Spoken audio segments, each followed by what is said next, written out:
What's going on, you guys? Welcome you guys to the channel. It's your boy Big Dog back with another DC TV talk. And today we got one for Supergirl episode 100. I know I usually do the season and what episode, but today it's just Supergirl 100 because like, hey, this is a feat. 100 episodes of Supergirl. We have some good times and we have some not good times. But today, well, whenever this episode came out, it was a good time. I don't know when this review's going up, to be honest. So that was a good time because I enjoyed this episode. Listen, his name has zero vowels in it. Okay, it's like a hockey name. It's very difficult to pronounce.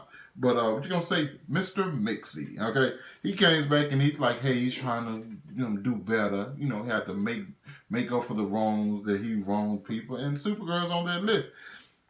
And so she's like trying to go back in time and trying to like change the time. Like she's trying to do her some little flashy stuff. You know what I'm saying? By flashy stuff, I mean stuff like the Flash would do. Is go back and change the timeline to like, hey, I can go back and do this. If I change this moment in time, and like, hey, if I tell Lena at this point in time, maybe things would have worked out better for me and her.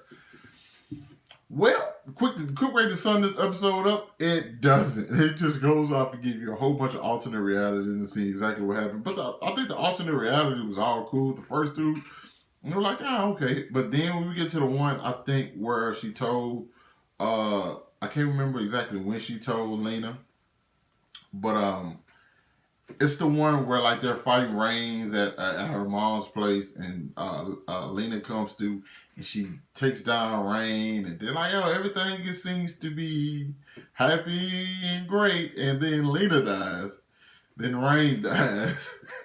And Monel dies. So it's like, no, this is not the one. And you also had one where Carl dies, which was terrible because she thought Lena was going to actually come back and save her from Kryptonite. And you kind of see like how much they have actually been dealing with each other. You kind of don't realize it. Also, it's nice to see some returning characters. I think they wanted Cat Grant to be back to actually play her, and James Olsen to be back as well, but both of them was off doing some stuff. I think Mikhail Brooks was off shooting a film, and I think so was the lady who plays Cat. I can't think of her name right now. It's because I don't have it on hand. Probably should though. Probably should have pulled it up beforehand, but it's all good. And the last world we got to see, which was the favorite one, was they couldn't even leave. Like, it was that bad. And you're in the world where Lena basically is the supreme leader. I thought at some point we were going to see somebody say, "Hail Lena." Like, I just knew it was coming. It didn't happen, but I just figured. I thought it was going to happen. Because we had Rain. Now she had Rain under her wing, and she had Brainiac, who has no emotions. So, and they was taking L's to them quite frequently, so it was all bad in those regards.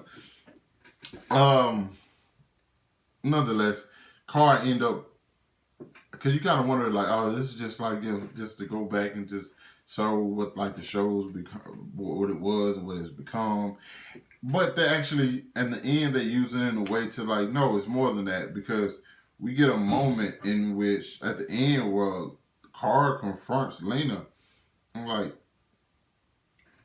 I'm no longer apologizing. Like, it is what it is, bro. I've said I'm sorry before, but like now at this point, if you are trying to do something, I'm gonna take you down just like I would. And she didn't just say like I would. She said like I would with any other villain.